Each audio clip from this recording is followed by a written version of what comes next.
Alors l'AOP Patrimoine, c'est quasiment 500 hectares de vignes travaillés par 35 vignerons répartis sur 7 communes à la base du Cap Corse. C'est la plus ancienne appellation de Corse. Elle a été créée en 1968, mais ce n'est pas pour autant la moins dynamique parce qu'il y a beaucoup d'installations depuis les 10 dernières années. L'AOP Patrimoine est enchevêtrée en grande partie avec l'AOP Muscat du Cap Corse. Historiquement, c'était deux appellations très liées, elles le sont toujours.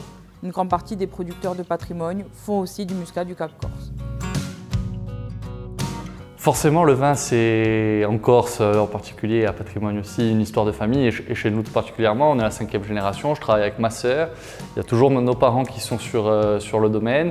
Et il commence à y avoir aussi nos 4 enfants qui s'intéressent un petit peu à la chose. Donc oui, c'est une belle histoire de famille. Oui, je suis la 6e génération. J'ai repris le domaine en 2012, la suite de mon père.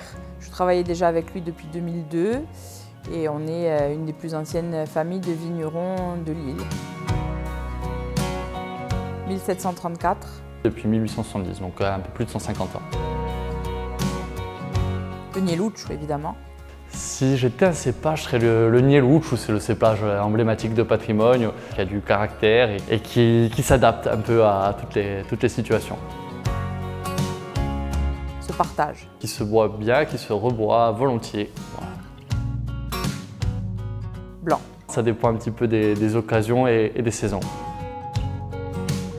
Dynamique, enthousiaste. Je ne sais pas si ça se dit pour un vin, mais... Moi, ce que j'aime bien dans nos vins, c'est que c'est des vins qui ont de la buvabilité et donc en général qu'on prend plaisir à boire et à partager et avec lesquels on peut faire la fête et accompagner de jolis repas.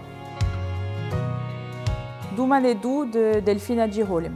Conde de Tubali de Feli, là, on danse, on boit, on fait un peu la bringue. C'est simple, hein, c'est de la boutargue avec une macération de muscat. Des linguines à l'araignée de mer avec un rosé de patrimoine.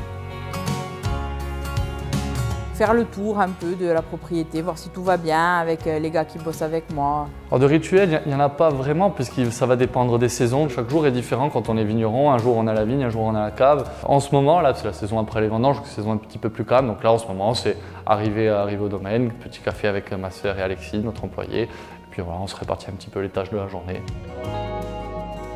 Ma région, c'est la Conca d'Or, ou c'est la conque fertile. C'est depuis l'Antiquité qu'on y cultive tout un tas de choses et c'est une terre riche et précieuse pour moi.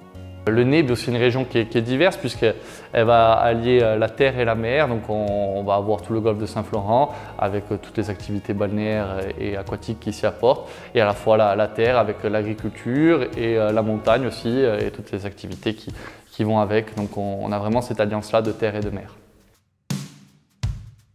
Alors on peut se balader dans les vignes à pied ou en VTT toute l'année pour voir des lumières différentes, des couleurs différentes et aller rencontrer toute l'année les vignerons dans les caves. Moi, mon petit coup de cœur, c'est les falaises calcaires de Patrimoine qui sont très méconnues, autant on connaît bien celles de Bonifacio, mais qui sont à faire soit à pied, il y a un chemin pédestre, soit par la mer en kayak ou paddle ou à la nage. Et elles sont magnifiques, il y a des grottes qu'on peut explorer.